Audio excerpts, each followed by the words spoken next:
Good morning and welcome back to February 2022's Real Estate Live UK programme.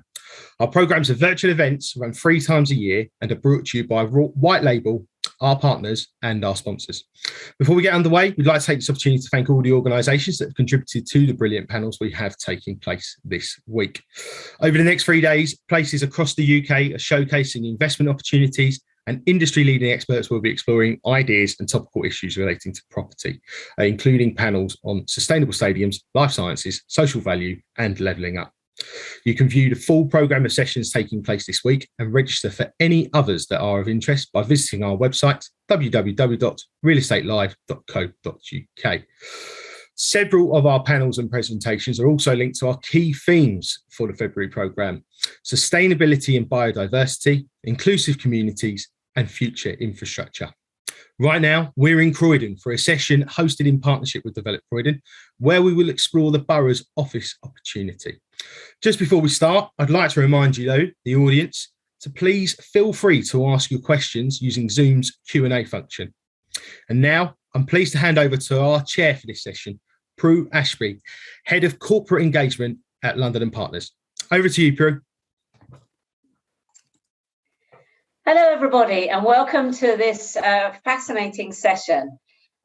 Yes, I'm Prue Ashby, Head of Corporate Engagement for London & Partners. London & Partners is the business growth and destination agency for London. And our mission is to create economic growth that is resilient, sustainable, and inclusive. It is my great pleasure to be here today. I was actually based in Croydon when I first joined the organisation a number of years ago. And I always loved the fact that it's so accessible, got a diverse range of things to do, and office offerings. By the end of this session, we're going to find out a lot more about it. So, yes, this session is about Croydon's office opportunity. Croydon has a diverse office opportunity and high demand from customers who want, from companies who want flexible working, and occupiers looking for services and benefits beyond basic rental space. But what does the borough offer? How have they adapted in recent years? What new spaces are in the pipeline? And what can they provide employees outside of the office to entice them to return? All of those things we're going to cover today in this session. So I'll start off by handing over to the first of our panelists, Vanessa. If you'd like to introduce yourself, please. Thanks, Prue. Good morning, everybody. I'm Vanessa Clarke. I'm the founder of Sinclair Clarke, and this is now in its 12th year. I left JLL in 2010 to focus on core clients, and one of my big areas of expertise was Croydon for so many reasons. And what I want to try and do is provide context on the Croydon office market, just to set the picture for the ongoing discussions. So Croydon is large scale. Its urban centre is 5.5 million square feet. And just to give you some flavour of that, it's the same size as the Hammersmith office market, or, for example, Chiswick and Bedford Park. So it's large scale. It has underlying strengths and huge characters. And it came from an early growth when government teams were moving out of central London in the 60s, probably the 50s, actually, 60s, 70s into the 80s. And in actual fact, you can consider it as having turned full circle, because as you arrive at East Croydon Station, you'll notice Ruskin Square, the Stanhope and Schroeder's development, where they're developing a 1 million square feet campus. They've already got HMRC in 184,000 square feet of offices, and they're just building phase 2, which is 330,000 square feet to the Home Office. So a huge demand from the government. And I think this probably leads me just to touch on sectors, which we will get into more detail about. But the enormous underlying strength of Croydon is the strength of its sectors. Engineering with companies such as AECOM, Mott MacDonald, Atkins. We've got a growing university sector which started with University of Sussex, and we now have London South Bank University, Roehampton University, as well, of course, as our own Croydon College. This is providing talent at postgraduate level, and this will be a future enormous underlying strength for Croydon. There's a better arrival feel in Croydon now. And again, underpinning is the incredible infrastructure. And I was reminded of this recently when I had to pop down to a Southwest N25 town by train. It took me an hour to get a train going direct, and I had to wait an hour for one coming back. And all the way back, I was thinking, God, thank God for Croydon. I would align Croydon with areas such as Stratford, which have got a similar infrastructure and connectivity offer. And the other thing I'd say is there's great diversity in the Croydon office market. It can deal with the most basic of requirements, growth requirements, two-man bands, up to massive HQ and developments which will be forthcoming. And hopefully during question time, we'll be able to comment on more of those. Okay, Prue, handing back to you. Thank you, Vanessa. And yes, please, if you do have any questions during this session, please put them in the Q&A on your screen. Now, the next person I'd like to introduce themselves, Saffron. Hi, thanks, Prue. My name's Saffron Saunders. I am the CEO of Startup Croydon, and Startup Croydon is the trading name of an organisation which was established in the early 80s in Croydon to support early stage businesses, Croydon Business Venture. We are a charity, and we have been in the past funded by the fact that we have an amazing building, Section 106 building, that we were gifted in 2013. Which was buoyant before the last 2 years, as you can imagine. Really buoyant, didn't have to try too hard, and had 95% capacity.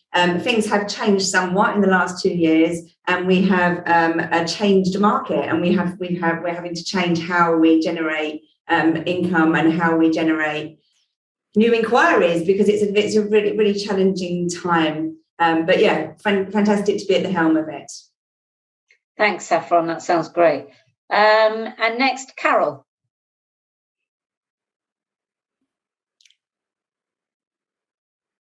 I would be the one that carries on talking whilst muted in these times. So thanks, Prue. I'm Carol Squires. I have the very great privilege of working on behalf of the residents and the businesses inside Croydon. I am head of employment skills and economic development. So what does that really mean? That means that it is my role and the role of my team to support businesses coming into the borough and to support businesses whilst they're here. And we also combine that with a plethora of other opportunities, from talent finding, job brokerage skills, free services to businesses, and working with wonderful partners like the panel that you see before you today to make sure that we promote what I think is, well, I would obviously say the most fantastic borough in London, but also a real jewel in the crown to gateway to the south. So that's who I am. Great. Thank you, Carol. And last but not least, Daisy. Thank you. Good morning. My name's Daisy, and I'm the Centre Manager for Sussex Innovation in Croydon. We're a wholly owned subsidiary of the University of Sussex, set up 26 years ago now, and we've had a presence in Croydon since 2015.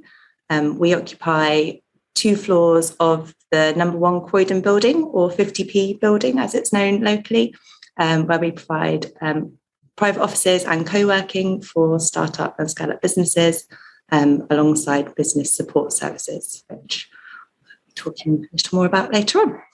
But great to be here. Thanks, Daisy. And if anyone wants to put in the chat why they think it's called the 50p building, it is a real standout piece of architecture. Please comment. So I'm going to start off with my first question. I mean, Vanessa, you gave in your intro a bit of an overview of the Croydon market, but maybe a bit more of a sort of in-depth look at it. And also, what are you seeing currently as the demand for office space in Croydon? I think Croydon, like any other Greater London borough, has really had a tough call over the last 2 to 3 years.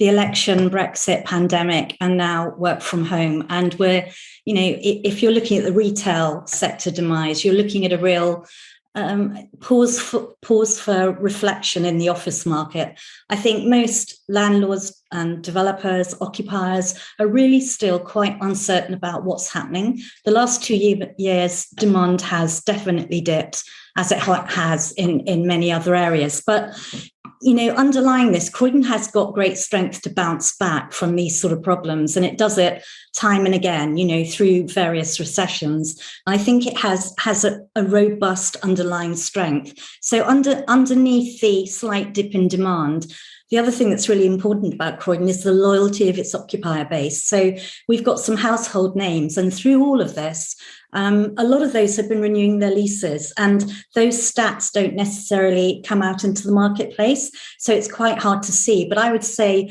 over the last couple of years, there's been at least around 100,000 square foot of lease renewal activity. And that's just sensational when you think what we've been living through. Lockdown, nobody in their offices. I think the other thing is that most landlords are recalibrating. What do they do with their buildings to attract occupiers?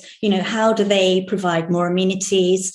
There are amenities in the marketplace. There's culture, music, Box Park with its 41 pop-up cafes and its nighttime culture, which is brilliant. But landlords are also repositioning their buildings to put more and more attractive amenities in to attract skilled labour and to help tenants progress their businesses. That's brilliant. And that's fantastic about the renewals, I think, and also Box Park. If anyone on this call hasn't been there, I strongly recommend you go and have a bite to eat or a drink or something there. It's really great. So my next question is to Saffron. So how important is Croydon's flexible office offer? So we've talked about lease renewals, but what about flexible office space for new businesses and entrepreneurs? How has that changed recently? I think, as we know, most businesses were able to go home and continue working throughout the last 2 years. So we have to really think about what an office can offer an organisation. Why would a company want to spend, let's face it, thousands per month in order that they haven't been spending particularly in order to grow their business? But we've seen it here. We've seen companies who've maintained their office throughout the time with a reduced staff count or a rotation of staff coming on different days. And they really value being able to be part of something bigger than just themselves. When you're working remotely, you are just a team. And, I know it works because I've been part of one myself, but you need that bigger community. You need that organic opportunity of growth by being part of a community. And that's what comes from working in a place like Weatherall House or indeed Sussex Innovation or the others that are in Croydon. We've got a really good flexible office space offering. But I think we're all having to think, are people wanting to commit to 2-year license agreements, or are they more likely to think about just using space when they need it? I think all of us are thinking about the empty offices we have and how we can utilise them in a more friendly way. Because, small businesses don't need to come into the office every single day of the week. So what can we do as landlords to provide a service which is economically viable to both the customer and us? So, it's a time for really sort of thinking differently, And have you come up with some great new kind of options for these? We've got more meeting rooms. That's what we're doing. So there's more meeting rooms, and they're under our jurisdiction, and then we're able to sell them on a daily basis to companies who rather than are coming to the office every day, they may be coming to the office one day a week, and they've got a room they can use all the time. Every Friday, every Wednesday, whatever it might be. But I think people still need to get together, and there are obviously options for that. But being part of a community, having the events that we put on, all the other services that are available can really help companies. It's really important. Yeah, well, that sounds brilliant what you're doing. And going back to just the, we talked about the 50p building. Claire, thank you for your comment that it was called the Threepenny Bit building when she was younger. So thank you for that. Carol, So let's go on to support. So what support is the council providing to attract and retain, or retain and attract businesses to the borough? I'm sure a lot of people on this call are very interested to know that. So we're really keen to work with businesses and landlords, actually. We are really lucky in the Croydon environment that we have a really great working relationship with not just our panellists, but people who are providing great communities, workspace options. So we provide a dedicated concierge service where we will work to find, within budgets, to find places and spaces. And not just that, we also have the opportunity of connecting the business that we're working with talent. So we can recruit, and it goes all the way from attracting the talent, sifting out recruitment options, helping people with interviews, all the way through to making sure that you have the best team to serve your business, and we will help whatever your size. We can help do that. We also have phenomenal contacts with brilliant partners in further and higher education, research and development. And we work from businesses as diverse as startups all the way through to the bigger businesses who want to relocate here. There is definitely real opportunity here in Croydon. And we've heard from Vanessa about some of the changing landscape and some of the challenges, and I would 100% agree with Vanessa on that. But also, we are also seeing quite a significant and different kind of business looking at coming out of central London and looking at options because of the wonderful transport connections that we have here. So there is a plethora of opportunity in what, of course, I would say is the best borough.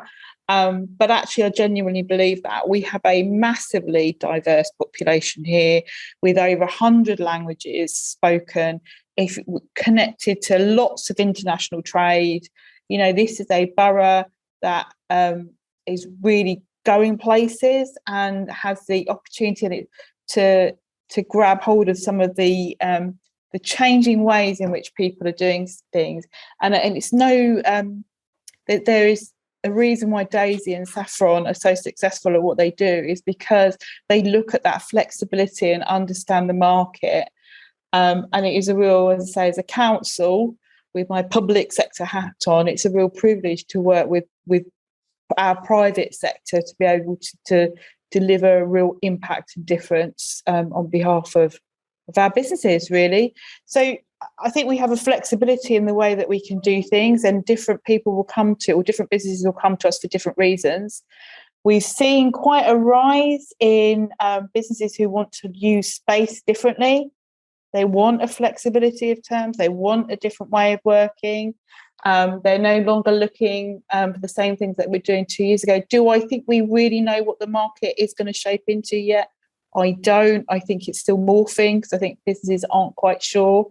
But I think they'll become more sure as it all opens up, and that is great. We also work really hard to try and help businesses settle. So informing them about what's going on inside the borough. And that can be anything from housing all the way through to the evening, nighttime economy. And we have some really interesting, different, quirky kind of things happening inside Croydon. So things like board game, virtual reality, axe throwing, music, art, culture. You know, Croydon is well known for all of these stuff, alongside 127 parks, which you wouldn't necessarily believe when you wander through the town centre. So there are challenges, but we have a team here ready to help, and we want to help. Well, that is really good to know. Thank you, Carol. And if anyone's got any direct questions for Carol at Croydon Council, then please put them in the chat. I'm going to pass to Daisy now. I mean, thank you, Seamus, for your comment about flexible service, offering flexible services, and I know that is something that is on a lot of companies' minds. Daisy, what support do you offer to startups to help them grow and innovate in Croydon? Thanks, Prue. So we have a whole team of business support and innovation advisors, all who have their own areas of expertise, which enables us to support startup businesses and businesses that are looking to scale with anything from sales and marketing to market research and insight, PR and comms, can help businesses get investor ready. A lot of this can actually be funded. We've got funding from the European Regional Development Fund currently, and that's kind of enabled us to design kind of a suite of consultancy products. So, for example, we can produce a range of insight reports for businesses that actually require very little input from kind of the busy business owner. They just complete a briefing document, which then gets sent through to our team, and we can produce these reports, which will then give them the insights to move their business forward. For example, competitor analysis, mini white paper, which can be used for thought leadership, for forward strategy, lead generation, marketing purposes. And then we also do things like social media audits. So it's quite a wide range of support that we can offer businesses. We're also part of Big South London, which is a collaboration of HE and FE institutions across South London, but including ourselves and LSVU and Croydon College. And that was set up in order to help economic recovery and kind of for business growth across the South London region. And they're like through Big South London, there's a wide range of kind of innovation and support programs going on. One of them being the Innovation Support Programme, which the first cohort of businesses has just gone through. That's a series of workshops designed for kind of lots of different stage businesses as well, actually. So very early stage who are looking to kind of launch a new product, but also more established businesses who need help to get the innovation kind of process going. And alongside that, there's also organisations such as London Business Hub. So they have a presence in Croydon as well. They're actually based out of our centre here. And then Startup Croydon, where Saffron's based, they run training programmes as well. So there is a wealth of support out there for businesses. It's just, I think the challenge is kind of raising awareness of that and making sure that we're kind of reaching the businesses that need it most. Thank you, Daisy. And actually, a question just came up actually about what support is available for not just startups, but for established companies and ones that want to find affordable premises. So have you got any extra comment you'd like to make on that? Yeah, absolutely. I'd be happy to share in the chat the links to the Big South London website, because as I kind of mentioned, that's not just for very early stage businesses. As with our support, kind of we work with startups, but we also work with more established businesses as well. So happy to share links for that. And on that comment, is there, Carol, is there any other sort of support that you could talk about for like more established businesses? There's lots of support out there for established businesses, I would say. I highly recommend the work that Daisy and the team do over at Sussex Innovation Centre. The London Business Hub has support all the way from free property advice to, legal advice, HR advice, one-to-one clinics, you name it. And of course, we've got the university as well, the London South Bank University offering where there is lots of things from creative sector all the way through that can be offered. We have a team that are always happy to signpost to different offerings. I would say we have one of the strongest business networks that cross-refer to each other anyway, so you will get the right kind of support when you need it. But quite often businesses aren't always sure what kind of support they're really looking for, and usually approach us because they're looking for funding. And then along the conversations along the way, it's actually innovation they may be looking at, and there might be other opportunities as well as investment that they can tap into. So quite often what we say is have a conversation with us. We encourage people. We're front facing. We want to be involved in the business community. Have a conversation and let us work out what it is that you guys actually need. And I think Daisy has posted the big program, the South London Big program, which is absolutely brilliant. And I'm sure Daisy's going to talk about it later. But there's lots of things, all the way from vouchers to support to events, going on. There is a real active feel. And as we come out of the restrictions that we have been in the next 2 years, Croydon has always been well known for that active network, that events, that networking, whether it's, and I'm looking particularly at Saffron with her International Women's Day hat, whether it's celebrating women in business, or whether it's working with our BME forum for Black, Asian, minority ethnic businesses, an integrated approach to networking and collaboration. It's not just the official government stuff that is available here. There's a lot of opportunity just joining the network, and we can introduce businesses into that network. Thank you. Saffron, did you want to come in? Or? Yeah, I just wanted to add to what Carol was saying there, that we obviously are a startup Croydon, the branding's there to say who we work with. But we are also part of Business for London, which is a group, it's a conglomerate of different enterprise agencies across the London region.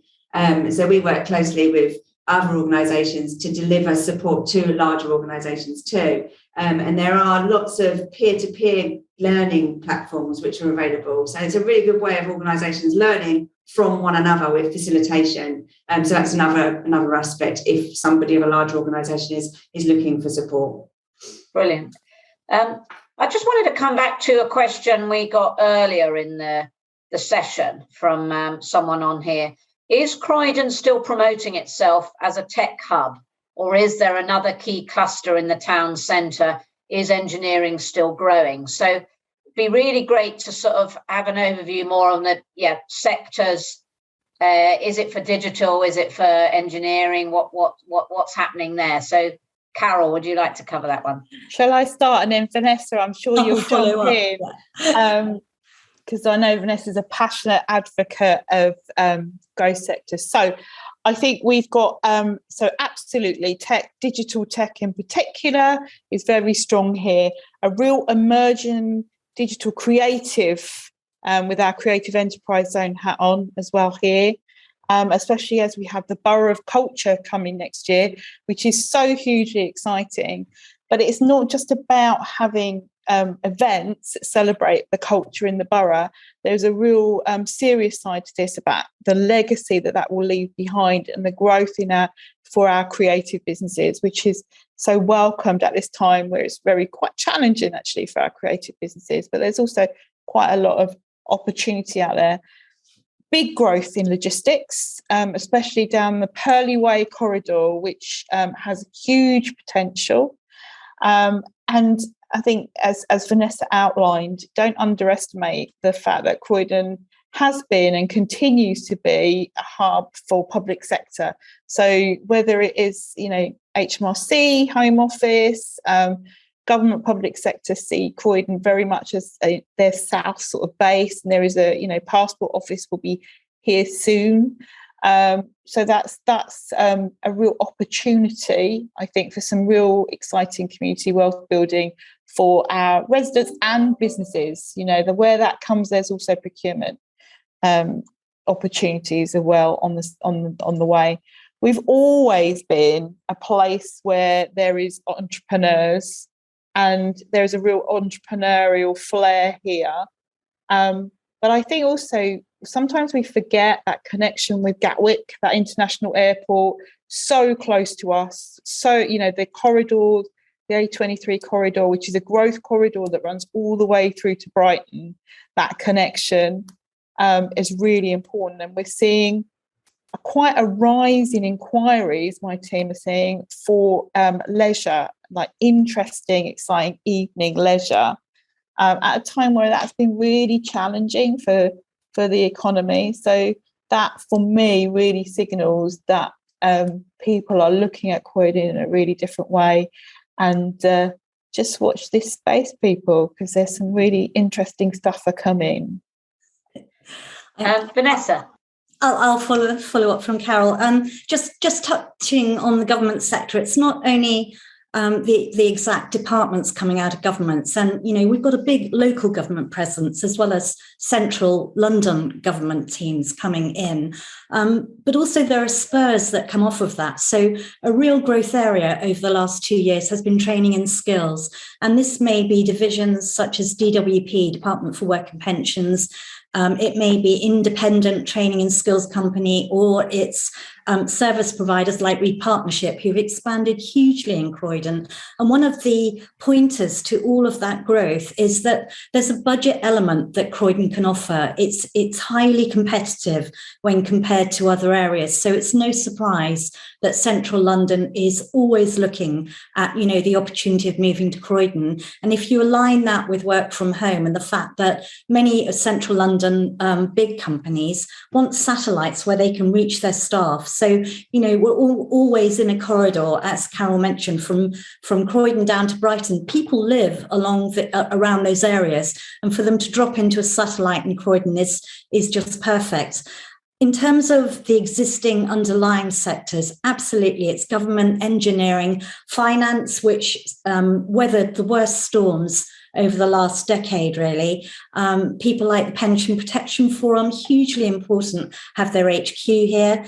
Healthcare is a growth side, and with LSBU and Roehampton dipping into clinical provision and growing courses in that area, it's another big growth area for Croydon. And then, as Carol mentioned, there's some really interesting growth areas in tech, in digital, creative companies. We've got a company called Go2 Games, and I've never met the MD. Is so passionate, and it's just a pleasure to sit down and talk to him and hear where he's going next and his collaboration with Croydon College and other employers. So I think it's a real underlying strength for Croydon, and it's always been there, and it's just expanding into different areas, which is really exciting.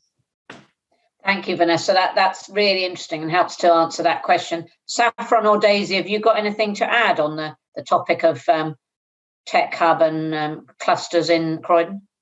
Yeah, I was really involved in the Croydon tech scene movement, which is, it's scary to think it's nearly a decade ago now. When, there was so much noise about tech businesses coming to Croydon, and we really made a big difference. They all went home. They're all tech businesses. They were able to work from home. So, getting them back into the town centre is that has been a challenge. Hopefully now, 2 years later, they're all coming back and the economy's bouncing back again. But yeah, there's definitely a tech buzz still in Croydon. There are still lots of companies here. And I feel one of the things that Carol's alluded to is the community that is in Croydon. It's always been really, whereas London Chamber used to come to Croydon and people couldn't believe how well businesses connected here. And that works through from small businesses up to larger organisations, and how we build opportunities for employment and training and so on. So it's a really friendly and strong business community in Croydon. Oh, brilliant. Thank you. We have another question here, which actually I will stay with you, Saffron. So there's somebody that says here about shared office spaces are great, but still a concern over COVID safety and knowing who's been using the desk or the room in a sealed environment before you. What sort of measures are you putting in place there? So this is obviously very personal. Some people feel more anxiety than others about this. So we leave cleaning products everywhere. So if somebody comes in and feels uncomfortable, then it's up to them to clean a desk, handles, a space. But we also have lots of empty offices. So rather than just coming in and having to use a room in a shared office, people can now come in and have a private office on very flexible terms at the moment. because we've got the space to be able to do it. But yeah, it's with the air filtration is being cleaned more regularly than it ever was before, and the cleaning is just so much better than it ever was before COVID. So we do what we can, but yeah, we do what we can. I just wanted to add, I don't know if there was, I just thought it was really interesting to talk about an inquiry we had recently and how relevant this is to the place of Croydon, which Vanessa talked about. We had an inquiry from a company where 3 founders set up their business. One of them lives in London, one of them lives in Brighton, one of them lives in Guildford. And Croydon, for them, was perfect. And I think that's the reality. You know, there are so many people living so far away from each other. They don't work together, they're remote, but they need to be able to come together occasionally. And that's why, you know, having the tram system, which is fantastic, and the train system, and the A23, it is a fantastic thing about our location. That's brilliant. And I always was amazed at how quick it was on the train to East Croydon station from London Bridge. And if anyone wants to post in the chat and they know how long it takes, it is just so quick. And then down to Brighton or to Gatwick and as well. So very well connected. We have another question here about salary expectations and basic skills of people, particularly when they've got poor English language, for example. Do you think more things need to be done to support people with basic skills so that they can get to the really good jobs that are available? So yes, Carol, thank you for. So I'll kick off on this one, and purely because my team looks after post-16 provision, and we also have an adult learning college.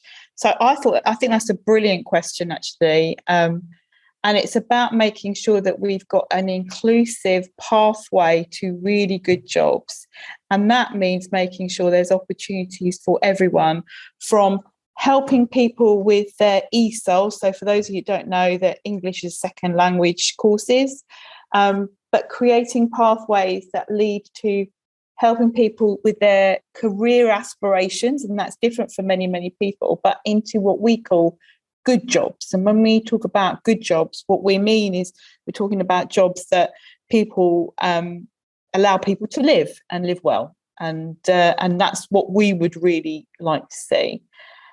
What does that mean? Well, that means we've got to understand what businesses are looking for in terms of skills. It also means we've got to be really inclusive and involved in our community to be able to provide access to the right kind of courses for the right people. And that means we should be working in a real integrated way across all of our brilliant providers.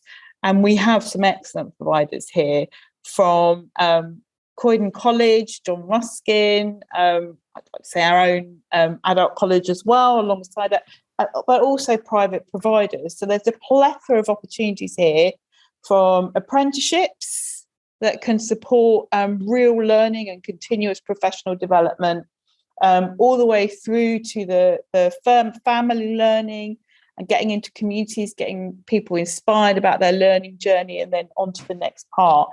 It's not always simple, but it is about making sure that you connect the right talent with the right business, and also in all of that, future gazing to the future jobs and making sure that we are adapting and making sure that there is a real connection between what the skills are and what our residents have, and also what businesses want. As a borough, 1/4 of our population are young people. You know, we can help you with your succession planning. There is real opportunity here. But, you know, we all, and I'll hold my hands up because I'm very old now, very rarely have, I am Vanessa, it's a facade, very rarely just have one career. And what we have found, especially in the last couple of years, is people starting to reskill and relook at what they really want to do. And it's a competitive market. The biggest issue that we found that businesses have at the moment is keeping and retaining the talent they have. And there is a real pressure on rising wages, rising costs. So it's trying to understand how we can support businesses recruiting local talent whilst they're under all of these pressures. So not an easy one, but much easier to recruit somebody you've homegrown and is local. And it also provides real opportunities for people that might not have had those opportunities previously. And that is what we really want, is a proper inclusive community wealth building. It's not a new concept at all, but I think the only way we're going to get that is working together. And there is a real integrated approach here. It's not just talked about, it really is lived. And there is a real will to make sure that talent connects to businesses and business needs. That sounds so spot on. So thank you, Carol. Anyone else want to comment, Daisy, Saffron or Vanessa, on the talent and making sure we've got the right skills? Daisy? I would just second what Carol's just said, talking kind of to our membership. That has been kind of one of the key issues and challenges that they've been facing for at least kind of the past year since I've been based here, both kind of finding talent and retaining. So yeah, I completely agree. It's a challenge that needs to be solved. And is there something any of you, or Vanessa, did you want to come in on that? Yeah, I was really just going to comment on the talent front and the fact that over the last 2 years, what we've been seeing is much more being time and money being spent on training and skills. And this is, from very low levels up to higher levels. It's very, very, very broad. And I'm also noticing, particularly with my occupier client base, that many of them are looking at putting wellness areas into their buildings, so it becomes much more about people. And I think, if you broaden that conversation, Croydon is very much a people place. As an operator, I've spent 15 years focusing on the borough, and it's always been exceptionally friendly. There's always a friendly face. There's always someone who can give you the answer to a question. And I think, pandemic has, again, reclimatized people a little bit. I hope that people are a lot kinder to each other. And I think that underlying feeling is very prevalent in Croydon. Oh, that's it. Saffron? Well, all I would say about the talent perspective is I'm recruiting at the moment for a digital apprentice myself. In Croydon, I've received 11 applications from places like Hillingdon, Chislehurst, not just Croydon. The talent is prepared to travel, people are prepared to move and come near. And I've also hired just recently a new Kickstarter. I spent some time at the job centre and met some fantastic people, a lot of them from the Harris Academies, actually. I was really impressed with the talent that's coming through. So there are great people out there. I know from a digital perspective it is challenging, but I also heard that Croydon College are implementing a new digital skills course, which I tried a few years ago to say to them they need to be training digital skills in Croydon College, and I think it's happening now. Carol, you're nodding. Is that right? Yeah, a whole new digital skills hub. Watch this space, people. Yes, that's really, really necessary to give the talent. That is brilliant. Well, we've just got time for a couple more questions. So, and I've got one here from Daniel. Thank you. What will be the situation with downtown retail? When will we see investment in line with boroughs like Bromley? So presumably he thinks Bromley's got a lot more investment in retail, I would say, leading from that question. But he may be incorrect, or you may like to dispute what Daniel's asking there, or let's hear from Carol. So it's got a great offering, Daniel, and it's a really good question. And of course, the issue with retail isn't a Croydon problem. It's a national problem, probably an international problem, actually, if we're really honest. And the way people are shopping is changed. The very nature of the fact that we have 2 shopping centres within our town centre, and of course it's no secret that one has been up for redevelopment for a very, very long time. So I think it's time for something new, and time for new thinking, and time for new visioning, and time to be honest about what the reality is for retail, and how are we going to use our town centres and high streets to create the buzz that we all want. And there is different thinking on this, actually. It's been quite an interesting time, I think.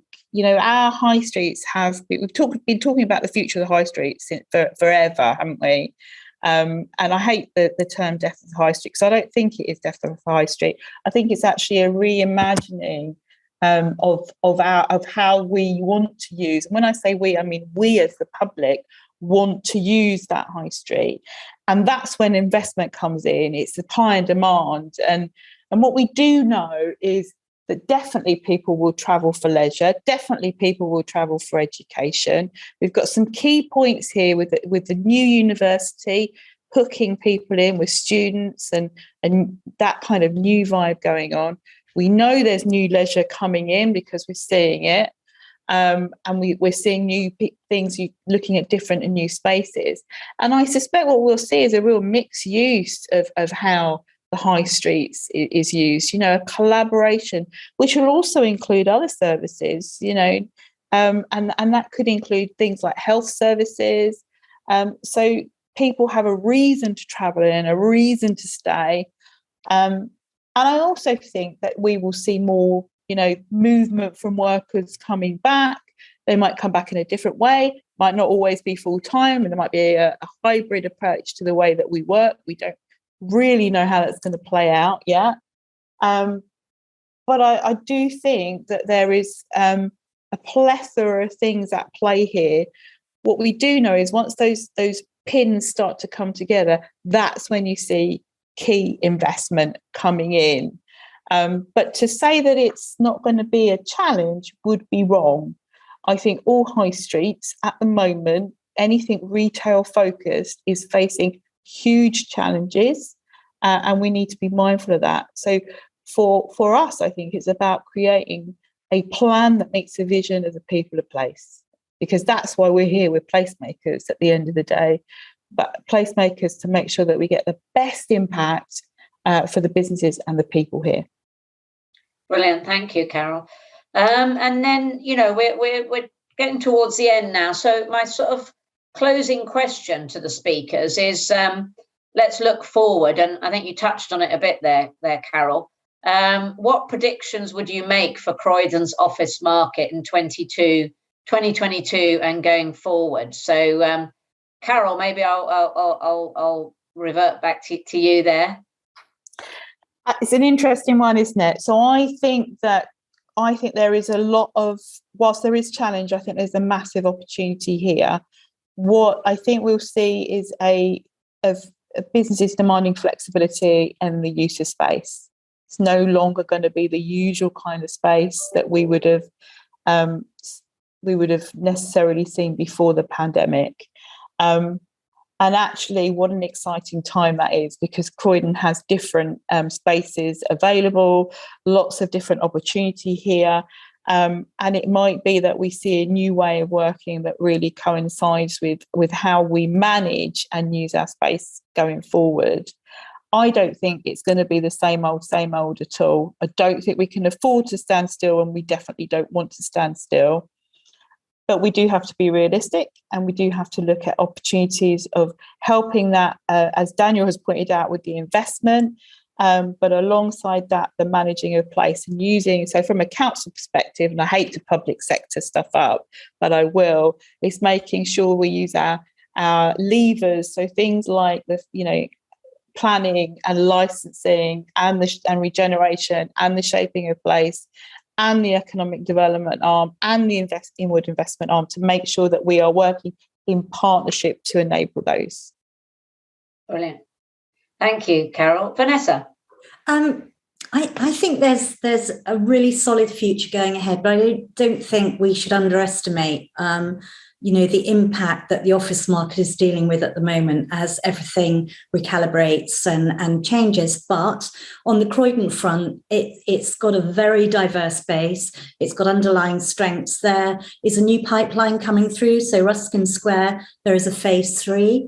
And I know from talking to the owners and advisors that the look and feel of those offices will be very different. The post-COVID offer will be all about ventilation, well-being, concierge activities, adding amenities into it, making it a better place to be.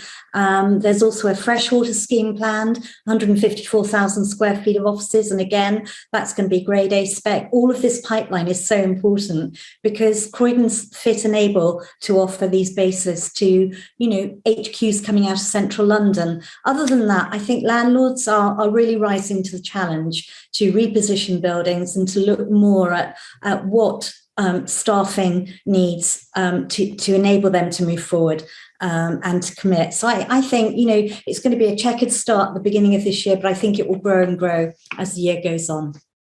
Oh, thank you. Thank you, Vanessa. Saffron?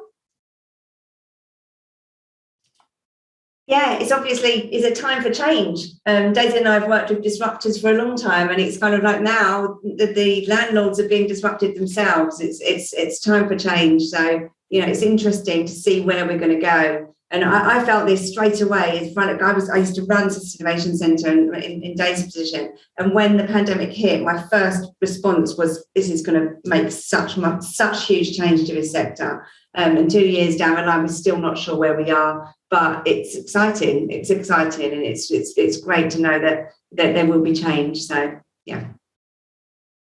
Thank you, Saffron. And Daisy?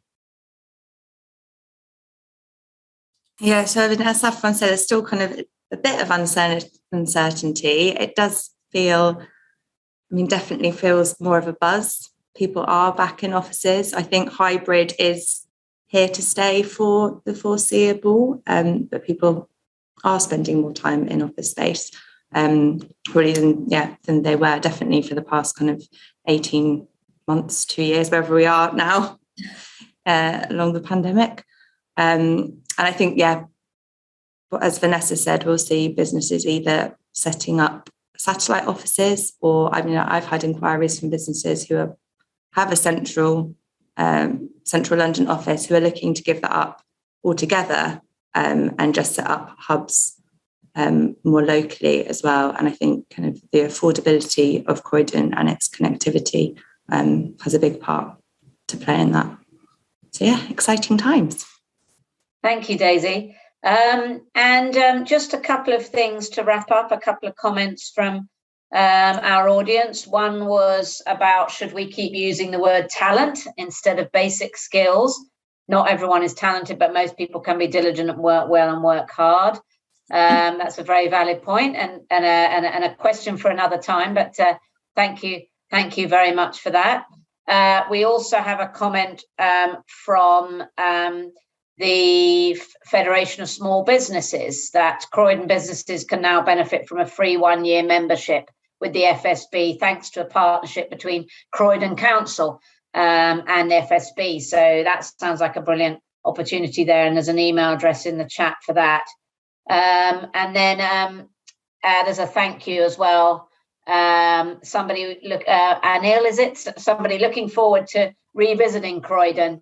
And I certainly, having spent some time based down there and promoting the area, it certainly has got a lot to offer, and I look forward to going back there as well. So on this note, I'd like to thank our panelists very, very much. To Carol from Croydon Council, Vanessa from Sinclair Clarke, Saffron from Startup Croydon, and Daisy from Sussex Innovation Centre.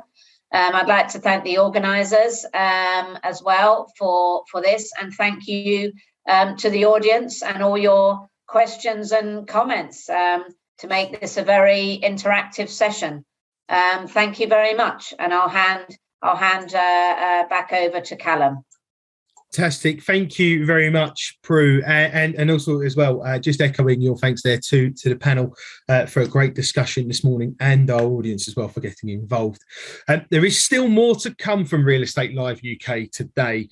Right now, we're just about to head to Mid Sussex, a sustainable connected community in the making.